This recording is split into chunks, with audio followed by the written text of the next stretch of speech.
محمد وعلى آل محمد كما باركت على إبراهيم وعلى آل إبراهيم إنك حميد مجيد رب اشرح لي صدري ويسر لي أمري واحلل عقدة من لساني يفقهوا قولي.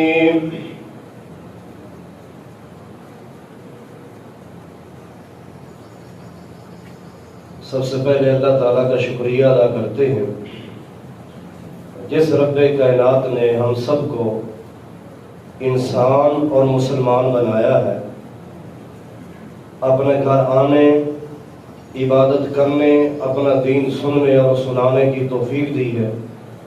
دعا گو ہے اللہ تعالیٰ ہمیں اور ہماری نسلوں کو 5 وقت کا با جماعت نمازی بنائے، دین پڑھنے والا، پڑھانے والا، سیکھنے والا، سکھلانے والا اور اس کے نشر کرنے والا اور اس پہ عمل کرنے والا بنائے.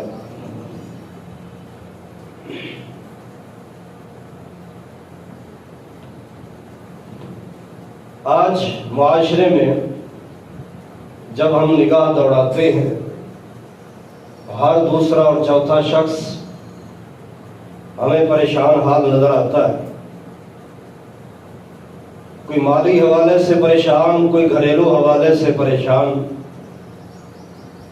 کوئی اولاد کے نہ ہونے کی وجہ سے پریشان، کوئی ہونے کی وجہ سے نافرمان اولاد کی وجہ سے پریشان،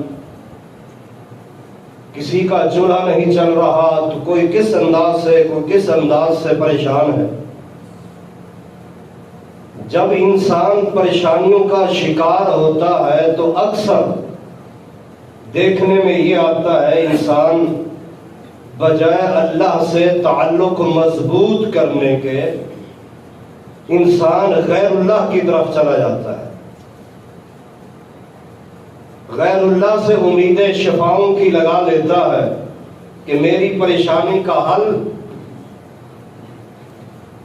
فلاں شرک کے اڈے پہ ملے گا. کوئی اپنی پریشانی کسی اور شرک کے اڈے پہ لے جاتا ہے، شرکیہ اعمال کیے جا رہے ہیں اور شرکیہ وظائف لوگوں کو بتائے جا رہے ہیں تمہاری مشکلوں کا حل یہ ہے. اور اکثر یہ بھی دیکھنے کو ملتا ہے کہ جب انسان پریشانی کے عالم میں مرد ہو یا عورت، تو ایسی کنڈیشن میں ایمانی کمزوری زیادہ ہو جاتی ہے، مایوسی کی وجہ سے، نہ قرآن سے تعلق نہ رحمان سے تعلق. تو بہت ساری یہ چیزیں سامنے آتی ہیں. یہ نہیں سوچتے کہ ہم ان پریشانیوں کے حل کے لیے اللہ اور اس کی رسول کی تعلیمات کو کیوں نہ اپنائیں. ظلم کی انتہا یہ ہے کہ اکثر یہ بتلائی بھی نہیں جاتی. ان پریشانیوں کے حل کے لیے شرکیہ اعمال اور غیر ثابت شدہ چیزیں لوگوں کو بتلائی اور سنائی جاتی ہیں، نشر بھی وہی ہوتی ہیں. بہرحال اللہ تعالیٰ کی توفیق سے اس مختصر وقت میں کوشش کروں گا ہماری پریشانیوں کا حل اللہ اور اس کے رسول نے ہمیں کیا بتلایا ہے اور ہمیں کیا کرنا چاہیے، بجائے اس کے کہ ہم شرکیہ اڈوں کی طرف جائیں یا شرکیہ کوئی کام کریں. یاد رکھیے جس طرح یہ آپ جملہ سنتے ہوں گے کہ ہر مرض کا علاج ہے حکماء کے پاس، ڈاکٹر حضرات کے پاس، اور پریشانیوں کا حل کوئی بھی ایسی پریشانی نہیں جس کا حل نہ ہو، لیکن شریعت نے اس کا حل ضرور بتایا. حتیٰ کہ یہاں تک بھی رب نے آدم علیہ السلام کو بھی بتلایا کہ میں تو اس سے ناراض ہو گیا ہوں. تجھے کہا تھا درخت نہیں کھانا، نہیں چکھنا، تو نے یہ کام کر لیا، میں ناراض ہوں، اب میں خود تجھے بتلاتا ہوں کہ تو نے مجھے منانا کیسے ہے۔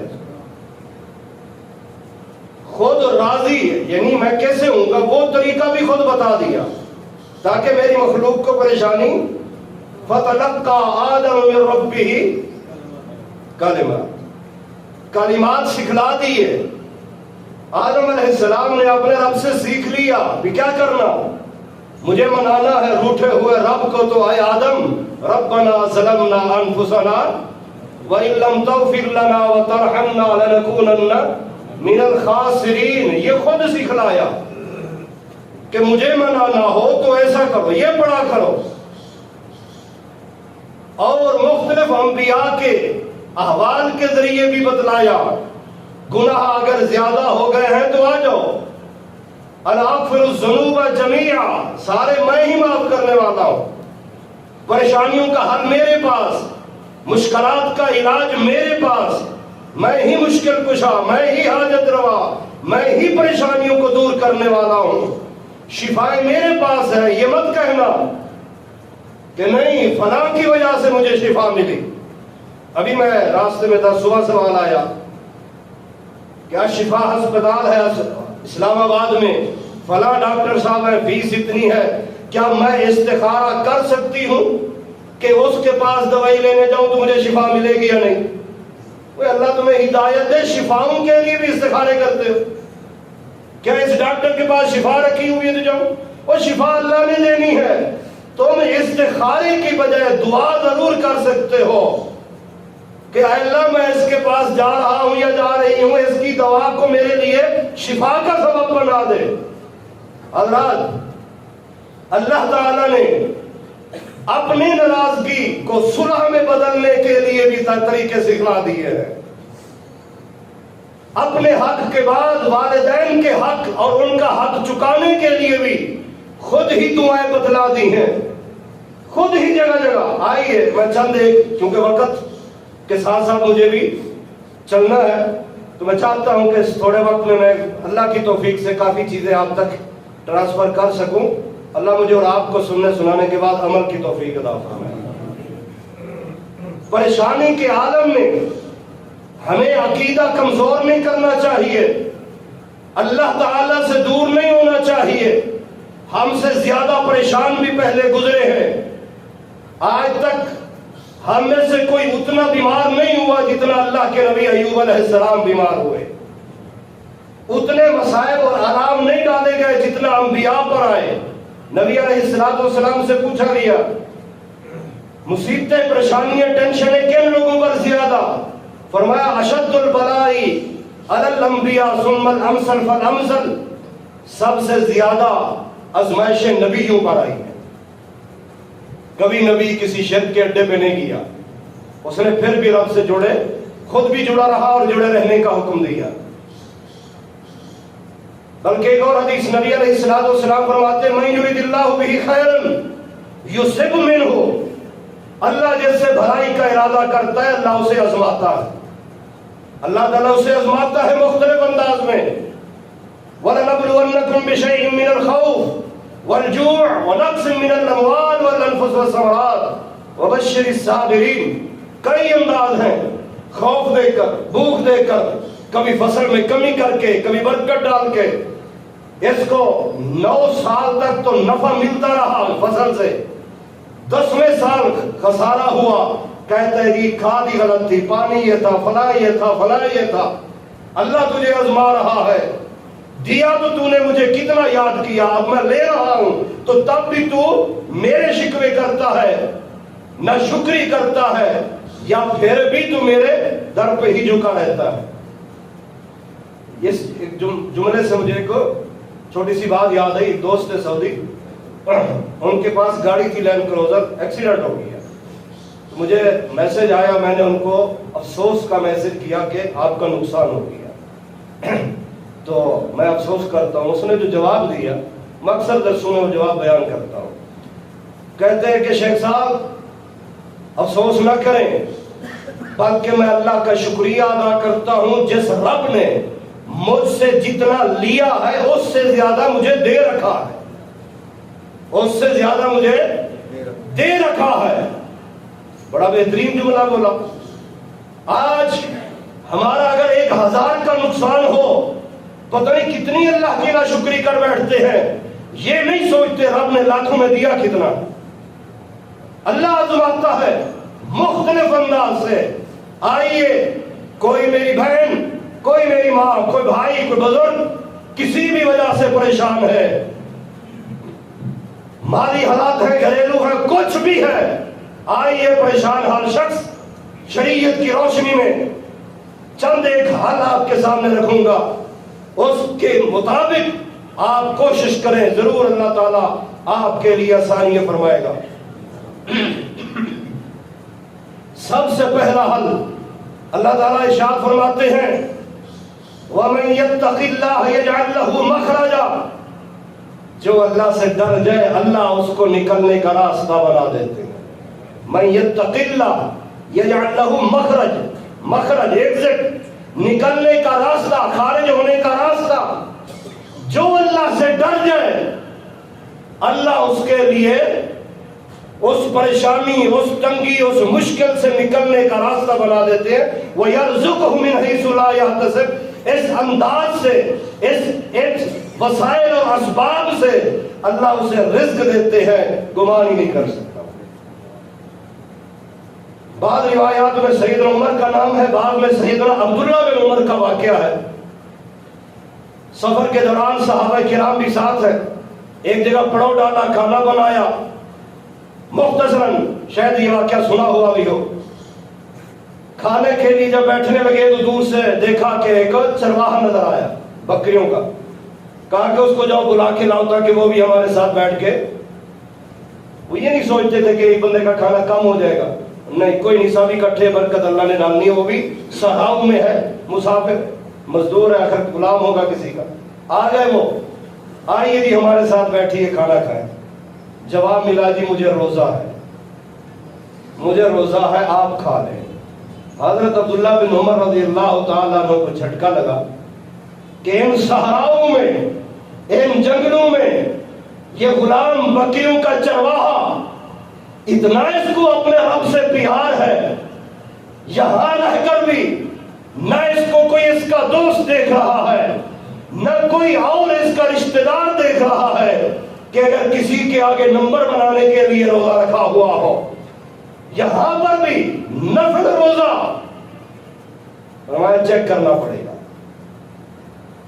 دل کو خوشی تو ہوئی، کہا ہے ساتھی ہے چرواہے، ٹھیک ہے تجھے روزہ ہے، پھر اتنا ایک کام کر، ہم مسافر ہیں، آگے بھی جگہ جا کے ہمیں پڑاؤ ڈالنا ہے، تو ان بکریوں کے ریوڑ میں سے ایک بکری دے دے تاکہ ہم جہاں پھر پڑاؤ ڈالیں تو کھانا بنا لیں۔ جواب ملا نہیں دے سکتا، کیونکہ میں غلام ہوں، مزدور ہوں، یہ مالک کا ریوڑ ہے، اس کی بکریاں میں نہیں دے سکتا۔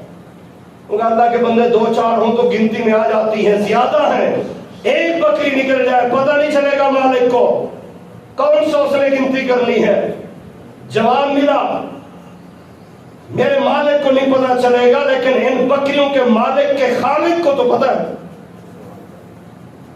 اس لیے میں اپنے خالق کے آگے سرخرو ہونا چاہتا ہوں۔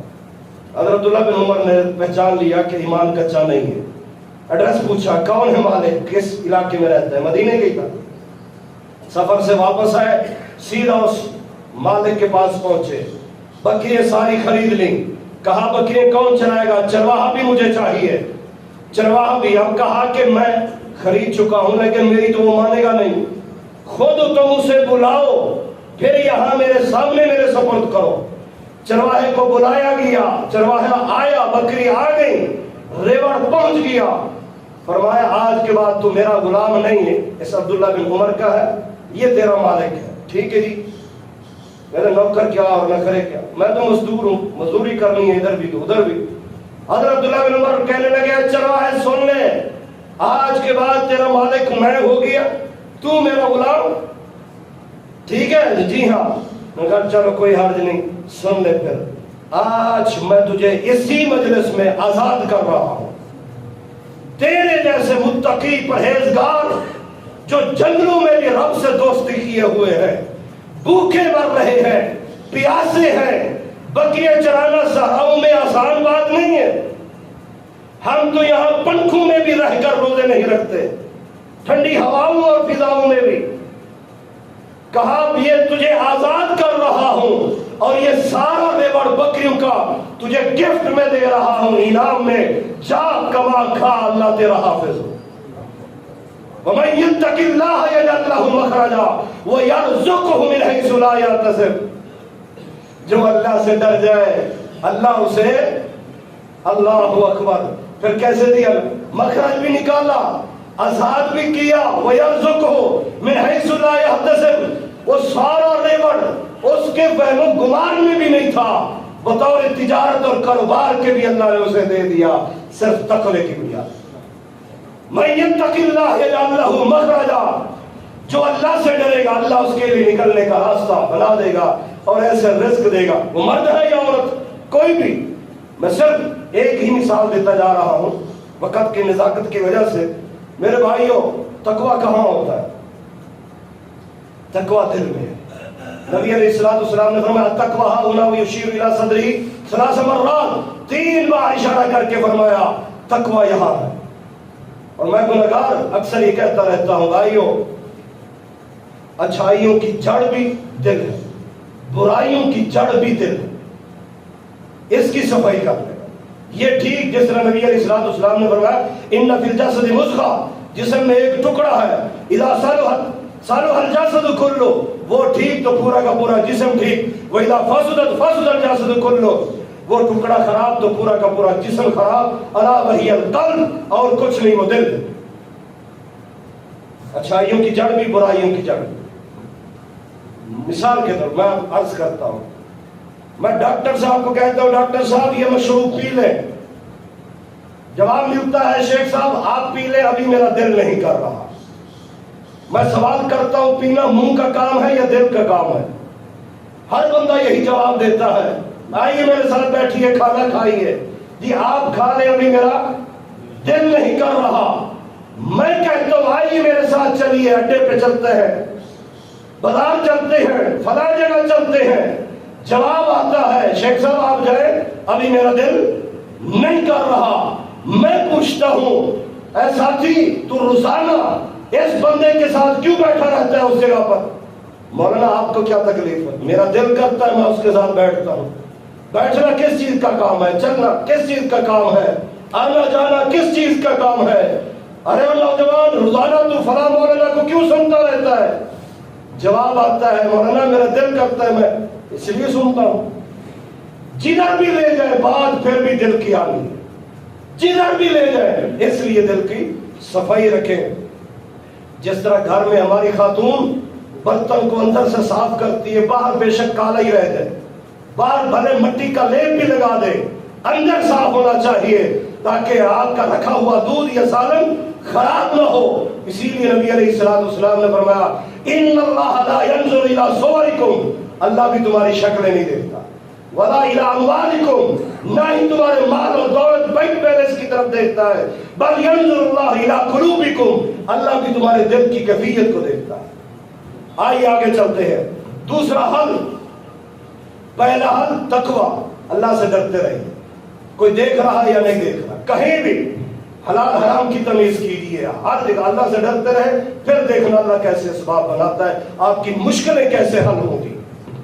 ہم یہ کام خود نہیں کرتے، ہم کہتے نہیں مولانا وہ فلاں کے پاس جاؤ کہ کچھ ہمیں ایسا دے دے گھول کے پلا لے بس ختم۔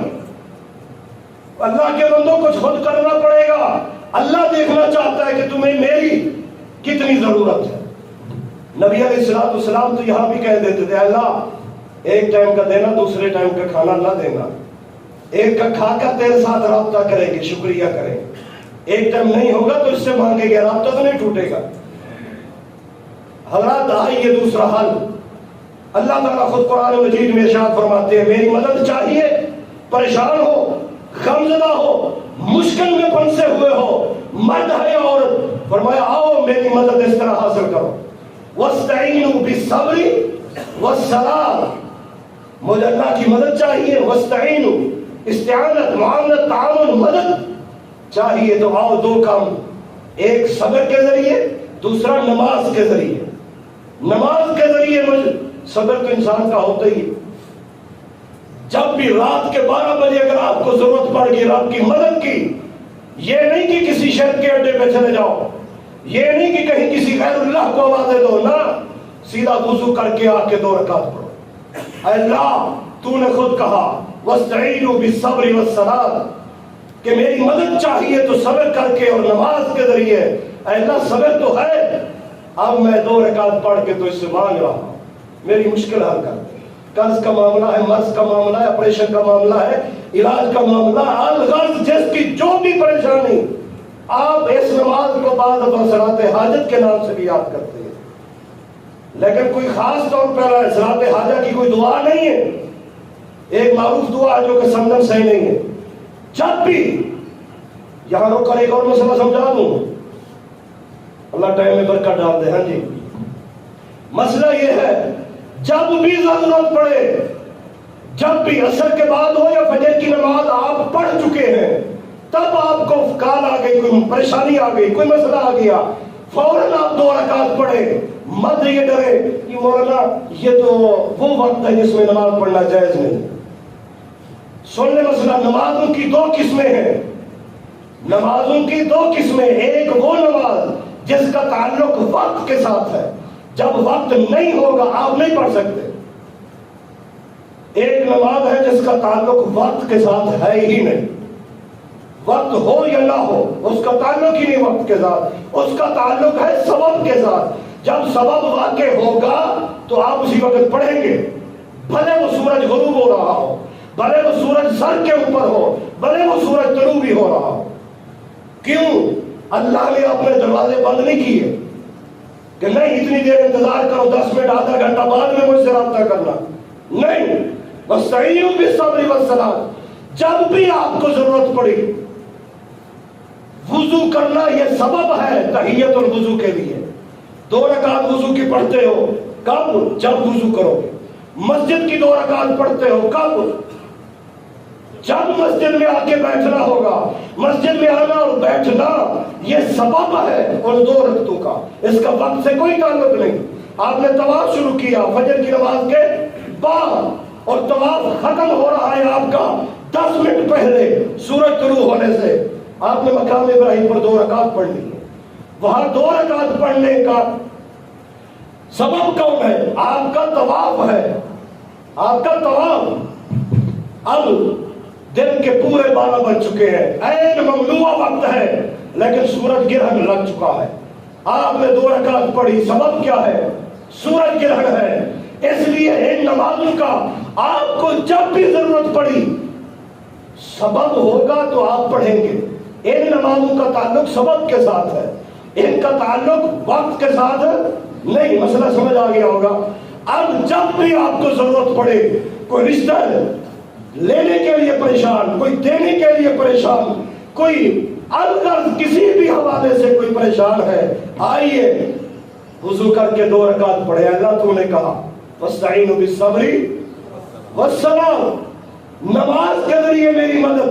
اے اللہ تو میری مدد کر دے، میری حاجت ہے، یہ میری ضرورت ہے، یہ میرا کام ہے، اللہ تو کر دے، بس بجائے اس کے کہیں دوسری جگہ جا کے ٹکرے لگائے، نہیں اللہ کے آگے جھکے۔ بدر کے میدان میں بھی فتح کی ضرورت تھی تو نبی مکرم نے وہاں بھی 2 رکعت پڑھ کے رب سے مانگا تھا، اے اللہ یہ 313 گئے تو نام کون لے گا؟ وہاں بھی 2 جہانوں کے سردار نے یہ نہیں کہا اللہ کا نبی ہوں تو ٹھیک ہے، نہیں، اللہ سے مانگا، 2 رکعت پڑھ کے مانگا، دعا کر کے مانگا۔ آئیے اس مسئلے کو آپ نے سمجھ لیا، لہذا اس کے ساتھ ایک اور مسئلہ بھی اٹیچ کر دوں۔ چلو مسئلہ تو یاد رہے، نمازوں کی 2 قسمیں بدلیں، یہاں ساتھ ہی سجدہ آ گیا۔ جس طرح نمازیں بعض ان کا تعلق سبب کے ساتھ ہے، تو بعض کہہ دیجیے سورج طلوع ہو رہا ہو غروب ہو رہا سجدہ نہیں کر سکتے، بعض سجدے ہیں ان کا تعلق بھی سبب کے ساتھ ہے۔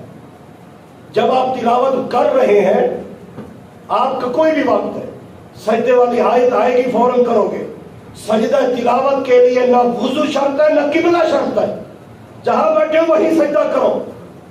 اسی طرح سجدہ شکر بھی ہے، سجدہ شکر کے لیے بھی نہ وضو شرط ہے نہ قبلہ شرط ہے۔ آپ بیٹھے بیٹھے کسی نے پیغام دیا، محترم بھائی آپ کا یہ کام ہو گیا، فوراً سجدے میں گر گئے، فوراً سجدے میں۔ نبی علیہ السلام بیٹھے ہوتے، جو ہی فتح کی خبر پہنچتی آپ اسی وقت ہی سجدے میں گر جاتے۔ جتنے میرے بھائی بیٹھے ہیں اپنے آپ کو جواب دینا، سوال کر رہا ہوں جواب اپنے آپ کو دینا۔ مختلف عمر والے بیٹھے ہیں، کیا زندگی میں کبھی کسی کو خوشی نہیں پہنچی؟ ضرور پہنچی ہوگی۔ کیا جب خوشی پہنچی فوراً سجدہ شکر کیا ہے تو اچھی بات نہیں تو کیوں؟ اللہ نے سر کس لیے دیا؟ ایک ہی تو مخلوق ہے جس کا سر اٹھا کے رکھا۔ گائے بھینس بکری بلی کتا کچھ بھی دیکھ لو، ان کو جھکا کے رکھا ہوا ہے، رکوع کی کنڈیشن میں ہے۔ ایک انسان ہی ہے، سر اٹھا کے رکھا، جھکے گا تو میرے آگے رکوع اور سجدے میں جھکے گا۔ بھلے نام نماز کا ہو، بھلے نماز کا وقت بھی ہو، بھلے صفحے بھی بن چکی ہو، امام بھی آ جائے، سب کچھ ہوگا، رکوع نہیں ہوگا، سجدہ بھی نہیں ہوگا، اس لیے میت پڑی ہوگی، سامنے انسان پڑا ہوا ہے۔ نماز ہوگی، تکبیریں بھی ہے، امام بھی ہے، صفحے بھی ہے، ٹائم بھی ہے، سب کچھ ہے، لیکن نماز میں رکوع نہیں ہے، سجدہ نہیں ہے، کیونکہ جھکنا میرے آگے ہے، کسی زندہ یا مردہ کے آگے نہیں جھکنا۔ ہم پھر بھی خوشیاں لینے کے باوجود بھی سجدہ نہیں کرتے۔ پھر رک کر ایک اور مسئلہ سمجھا دوں۔ اللہ کا شکریہ بعد ہمارے بھائی 2 رکعت پڑھ کے ادا کرتے ہیں، 2 رکعت پڑھ کے شکریہ ادا کرنا نہیں ہوتا اور نہ ہی اس کا کوئی ثبوت ہے۔ اللہ کا شکریہ ادا کرنا ہے تو 2 رکعت نہیں پڑھنی ہوتی، اور 2 رکعت پڑھ کے تو رب سے مانگنا ہوتا ہے، وہ حاجت رکھنی ہوتی ہے سامنے۔ اللہ کا شکریہ ادا کرنا ہے تو 2 طریقے ہیں، ایک سجدہ جو ابھی عرض کیا، ایک روزہ رکھ کے شکریہ ادا کرنا ہے۔ سارے آپ بھی روزہ رکھتے ہوں گے 10 محرم کو، کیوں رکھتے ہو؟ جب پوچھا گیا یہودیوں سے مدینہ میں، جواب یہی ملا موسیٰ علیہ السلام کو نجات ملی تھی تو انہوں نے شکریہ کا روزہ رکھا تھا۔ پھر آپ نے فرمایا نحن احق بموسیٰ، ہم زیادہ حق رکھتے ہیں، تو شکریہ کا روزہ رکھ کر اللہ سے شکریہ ادا۔ یہ 2 رکعت تو حاجت ہے، مانگنا ہے اللہ سے۔ بات دور نکل گئی، مسائل کی طرف چلے گئے، آئیے واپس۔ پہلا علاج اللہ سے ڈرنا، دوسرا علاج وَاسْتَعِينُوا بِالصَّبْرِ وَالصَّلَاةِ، 2 رکعت پڑھے جب بھی ضرورت پڑی، جس کو بھی جون سا جائز کام ہے، آپ ایک بار نہیں بار بار پڑھتے رہے اور اللہ سے مانگتے رہے۔ آئیے تیسرا حل،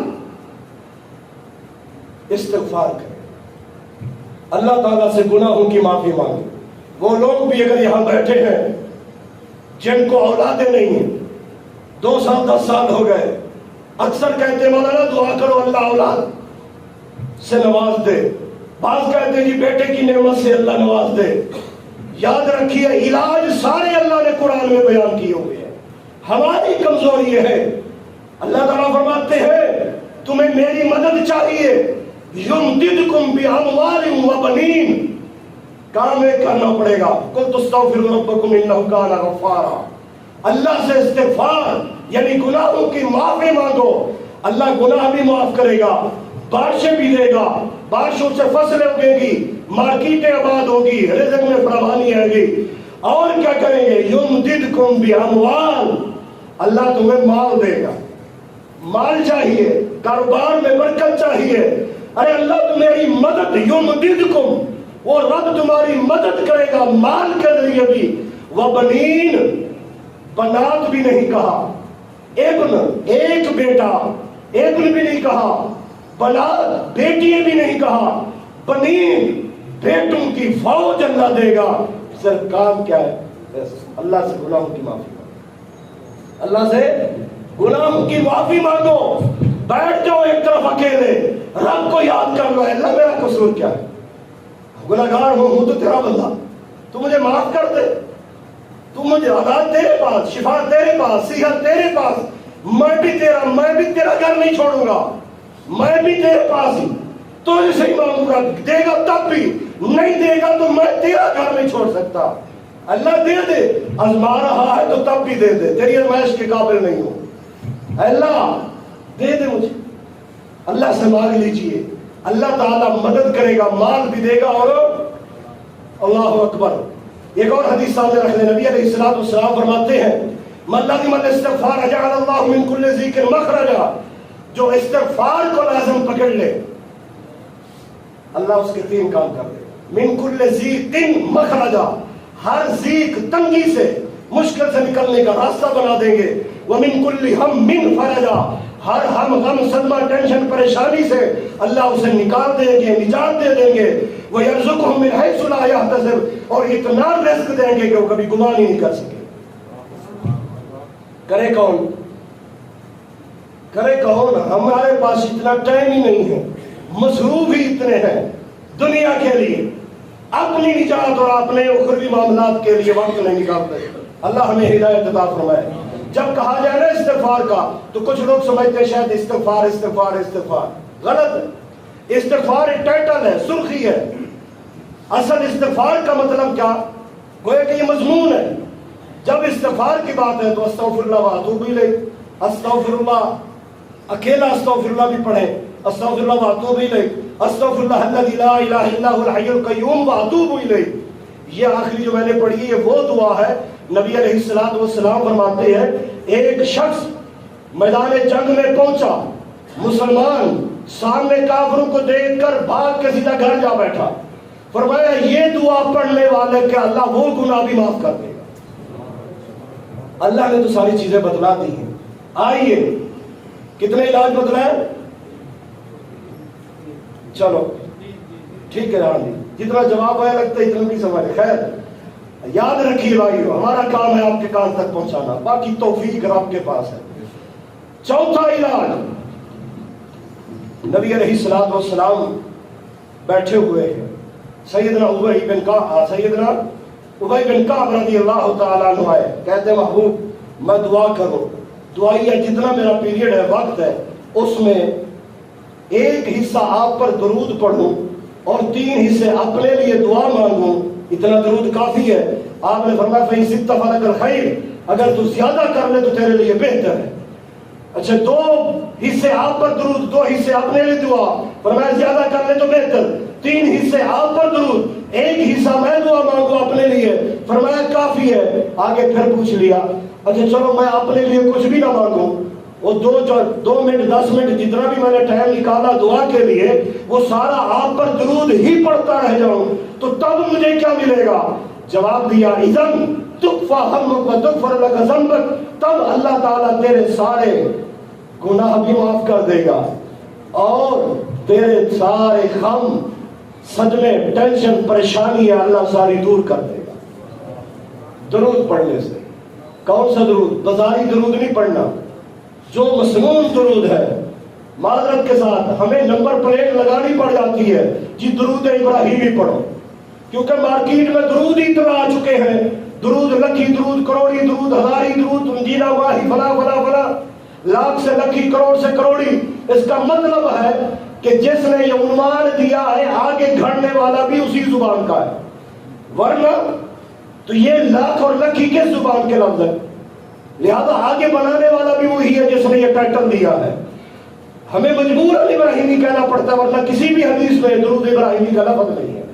پورا درود پڑھو جو نماز میں پڑھتے ہو, نہیں اللہم صلی علی محمد اتنا بھی کافی ہے. اگر آل اور صحابہ کو ملاؤ تو اللہم صلی علی محمد وعلی آلہ وصحابہ اجمعین.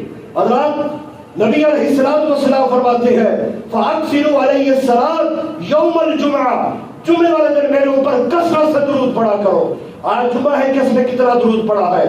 دعوت تو دنیا بڑی کرتی ہے, لیکن جس کو ضرورت ہوگی اپنے غموں کو ختم کرانے کی, پریشانیوں کا حل تلاش کرنے کی, تو وہ ضرور درود پڑھے گا, وہ ضرور درود پڑھے گا. حضرات اسی طرح اس پہ ایک واقعہ تھا, لیکن اب ٹائم اجازت نہیں دے رہا, میں 5واں حل بتلا کے اجازت چاہتا ہوں کہ 5واں ویسے تو کئی ایک حل ہے لیکن آج کی گفتگو میں اتنا کافی ہے. دعا بھی کریں, دعا بھی پریشانیوں کا ایک حل ہے. مسنون دعائیں بھی اگر نہیں آتی تب بھی کچھ وقت نکال کے رب سے تعلق جوڑو. کیوں؟ جتنا اپنے رب کو یاد کرو گے فَاذْكُرُونِي أَذْكُرْكُمْ، اور رب کہتا ہے میں بھی یاد کروں گا، تو مجھے یاد تو کرو، میں تمہیں یاد کروں گا. ہمارا رب ہمیں کبھی ستانے والا نہیں ہے، وہ ہمیں پیار دینے والا ہے، وہ صبار ہے، وہ صبور بھی ہے، غفار ہے، غفور بھی ہے. نبی علیہ السلام فرماتے ہیں جو شخص دعائے ذنون کے ذریعے اللہ سے مانگتا ہے اللہ اس کی دعا رد نہیں کرتا. دعائے ذنون کیا ہے؟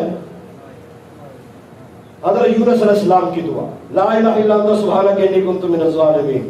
کتنی گہرائی سے آواز نکلی، سمندر کی گہرائی، مچھلی کے پیٹ کی گہرائی، وہیں سے کیا کہا؟ کوئی شرکیہ جملہ بولا، وہاں سے پھر بھی اللہ کی تسبیح بیان کی، لا الہ الا انت، توحید کا نعرہ لگایا سمندر کی گہرائی سے.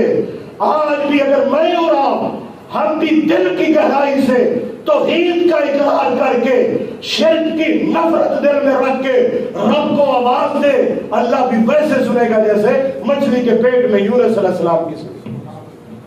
لیکن ہمارے عقیدے جو صحیح نہیں ہے. دعا کیجیے بھائیوں، معذرت کے ساتھ ناراض نہیں ہونا. کچھ وقت بھی ہے جن میں اللہ تعالیٰ دعا رد نہیں کرتا. ہم ان وقتوں میں مسجد میں ملتے ہی نہیں، ہم بازاروں کی زینت ہوتے ہیں. نبی علیہ السلام فرماتے ہیں لا يرد الدعاء بین الاذان والاقامہ.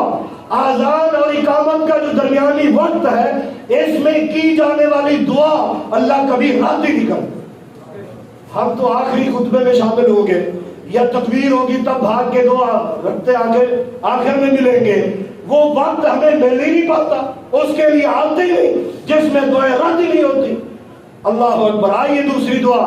نبی علیہ السلام امی عائشہ صدیقہ رضی اللہ تعالیٰ عنہ فرماتی ہے جب کبھی نبی علیہ السلام پریشان ہوتے تو یا حی یا قیوم برحمتک استغیث یہ پڑھ کر دعا کرتے تھے، اے زندہ رہنے والے قائم رہنے والے اپنی رحمت سے میری مدد فرما دے.